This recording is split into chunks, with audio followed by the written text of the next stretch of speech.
बिस्मिल्लाहिर्रहमानिर्रहीम। अस्सलाम वालेकुम। मैं हूं सलमान हैदर। दुआ है परवरदिगार से कि उसने आपको और आपके अहले खाना को अपनी हिफ्ज़ो मान में रखा हो। आज बरोज़ इतवार अगर मैं ये कहूं कि बलंडर साजी का काम बड़े अच्छे से शुरू है, बल्कि जहन साजी का काम बड़े अच्छे से शुरू है जी, जिससे मुतालिक मैं और आप शक और शुबह का इजहार कर रहे थे, क्योंकि दो अहम तरीन मीटिंग थी जिसके मिनट्स आज तक सामने नहीं आ सके। तो एक तो field marshal general general Asim Munir साहब की जो सोलो मुलाकात थी मोहसिन नकवी साहब और DGISI के हमरा डोनाल्ड ट्रंप साहब से मुतालिक, आज तक नहीं पता चल सका कि उसके मिनट्स क्या है।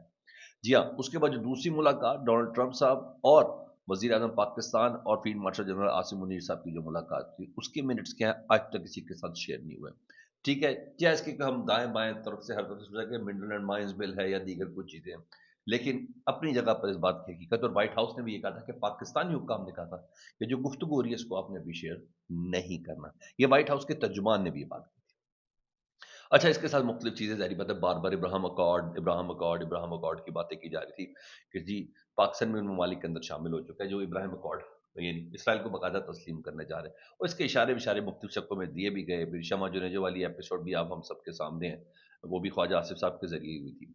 और फिर डोनाल्ड ट्रंप साहब ने भी कह दिया कि इस साल के आखिर में सऊदी अरब जो है ना, वो इब्राहिम अकॉर्ड में यानी इसराइल को बाकायदा तौर पर तस्लीम करने जा रहा है। उसके अलावा 3 ममालिक दूसरे, उन 3 ममालिक के उसने नाम तो नहीं लिए, लेकिन कभी इम्कान नहीं कि जब सऊदी अरब होगा तो फिर पाकिस्तान, जब पाकिस्तान पे हमला, सऊदी अरब पे हमला, सऊदी अरब पे हमला, पाकिस्तान पे हमला, पाकिस्तान के पास सऊदी अरब की सिक्योरिटी, और फिर ऐसी बहुत सी चीजें हैं ना। तो अगर मुकम्मल तजिए के साथ इन चीजों को, डॉट्स को जोड़ें, तो ये चीजें बड़ी कभी हालत में हैं। अब देखना कि इसको तस्लीम कैसे करना है। तो सर, तस्लीम करना तो क्या, बाकायदा तौर पर जहन साजी का अमल शुरू हुआ है सर। वफाकी वजीर कोई छोटी चीज नहीं है। फलस्तीन के साथ इजहारी यकजहती की कॉन्फ्रेंस थी सर, और वो इस वक्त इतनी वायरल हुई भी है, इतनी वायरल हुई है सर, उसमें वफाकी वजीर मजहबी अमूर बैठे हैं। अब ये देखें मजे की बात, और जियो की खबर आपको बता रहा हूँ, उन्होंने बताया चलाते हुए जी, सालिक हुसैन साहब ने भी इस कॉन्फ्रेंस से खिताब किया जी, और उसमें माशाल्लाह अता तारड़ साहब भी हैं, वजीर कानून साहब भी हैं, और फाकी वजीर सालिक हुसैन साहब, चौधरी शिवराज हुसैन के साहबजादे। जाहिर बात है वो इतनी नजरियाती तो है नहीं, आपको बड़े अच्छे से उनका पता है। वो हमेशा बैकडोर वाली सियासत करते हैं। वो कहते हैं ये सुनने में अच्छा लगता है।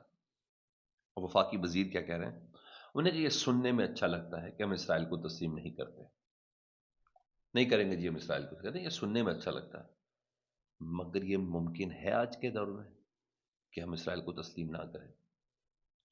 ये 24 साल साल में होगा। तो वो बकायदा जिसे कहते हैं ना, जहन साजी का अमल शुरू किया गया है उनकी वजह से, या अब जारी बात है दीगर हैं, कई लोग इशारे कुरान में आपको पता है ये सब चीज़ें बता भी चुके हैं। अब ये ऐलान का है तो जारी बात है वो अगर हुआ भी तो इसी दौर में मुमकिन है, अदरवाइज नहीं। वफाकी वजीर ने बात इतने बड़े प्लेटफॉर्म में बात हो रही है, फ़लस्तीन से ज़ाहिर यकजहती की जिक्र आप कर रहे हैं, इसराइल को तस्लीम करने का। यू बेटर नो कि इज़हार यकजहती को किस ग्राउंड पे बनाया गया, और जब वफाकी वजीर बात करता है ना तो सर, उसकी बात को सीरियस भी लिया जाता है, और वो कोई आम नहीं होता, वो अपनी कहीं ना कहीं एप्लीकेशन शो कर रहा था। जब सियासत के यही मनाजिर, अब देखिए 8 महीने के लिए कश्मीर की हुकूमत है, सिर्फ 8 महीने बाद इलेक्शन है, और और इन जो 2021 में इलेक्शन हुए थे, 4 सालों में, 4 सालों में तकरीबन 3.5 पौने 4 सालों में चौथी बार वजीर आजम तब्दील हो रहा है। जी हाँ, फैसला हो गया जी, ईवान सदर में बाकायदा फैसला हो गया, पीपल्स पार्टी का आज़ाद कश्मीर में नई हुकूमत बनाने का फैसला जी, और वजीर आजम का ऐलान बिलावल भुट्टो साहब मंगल को करेंगे। तो अब ये देखें कि क्या सीरियस बात है, उन्होंने कहा लो जी जरा बनाए अब। PTI के कुछ भगोड़े हैं वो होंगे, मुस्लिम लीग नून के भी होंगे, वो महाजरीन की जो मखसूस नशस्तें हैं जी, उनसे मुतल्लिक तो कहा जा रहा है, तो वो इसीलिए है। और उनसे मुतल्लिक हामिद मीर साहब का तज़किया इतना ज़बरदस्त है, कहते हैं आज़ाद कश्मीर में सियासतदानों ने अदम एतमाद का खेल शुरू किया हुआ है इस वक्त। इन पर अवाम एक भरपूर तहरीक के जरिए पहली अदम एतमाद कर चुकी है। ये जो भी आज़ाद कश्मीर की तहरीक थी, आज़ाद कश्मीर की अवाम अदम एतमाद के इस खेल को तमाशाई के तौर पर हैरानगी से देख रहे हैं, जिसमें सियासी वफादारी खरीदने और बेचने वालों का अवाम से किसी किस्म का कोई ताल्लुक नहीं है। इतनी इर्रेलेवेंट, इनको भी पता है जिंदगी की आखिरी खेल है, उसके बाद तो ये सीटें ही नहीं है जो आज़ाद कश्मीर की ली जा सकती हैं,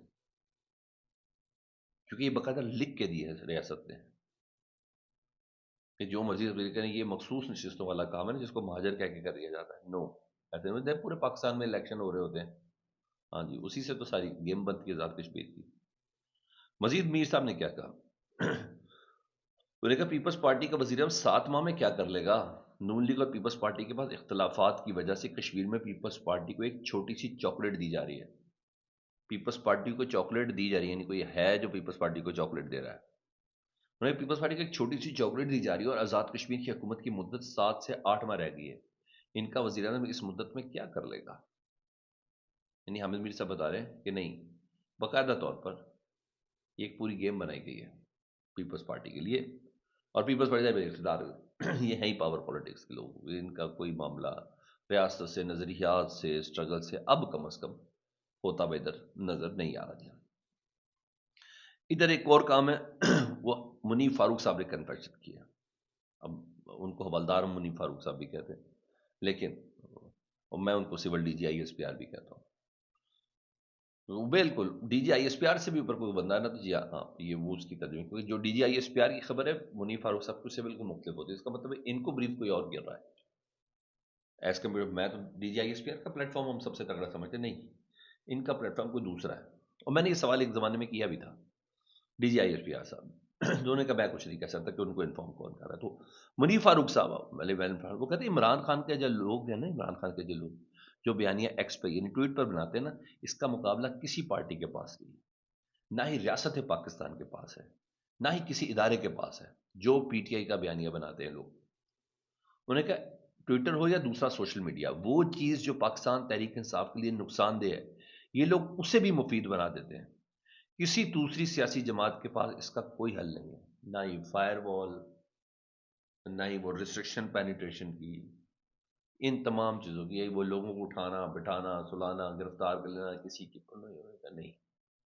یہ بتا رہے ہیں اس بات کو تسلیم کر لینا چاہیے، نہ ہی ریاست کے پاس پی ٹی آئی کے سوشل میڈیا کا توڑ ہے، نہ ہی طاقتوروں کے پاس، نہ ہی کسی ادارے کے پاس، کسی کے پاس کوئی توڑ نہیں ہے، کوئی مقابلہ ہے ہی نہیں ان کے پاس. جہاں وہ یہ بات کرو تو پھر سر آپ بہتر انڈرسٹینڈ کر لیں کہ یہاں کس ماحول میں کے اندر سارا کام ہو رہا ہے. ادھر دوحہ میں مذاکرات کا پہلا دور ہو گیا، پاکستان کے بھی انٹیلیجنس والے لوگ ہیں 2 بندے ہیں، اور ادھر افغانستان کے بھی. اس دوران خواجہ آصف صاحب نے گردی چھوڑی ہے، کیونکہ آج اس کا دور ختم ہونا تھا رات کو، اب آج دوسرا دور ہے اس کا جس میں فیصلہ ہونا ہے. اس دوران خواجہ آصف صاحب نے ترک میڈیا میں اس کو کنفرم کرا جی، انہوں نے بیسکلی بی بی سی کو انٹرویو دیا.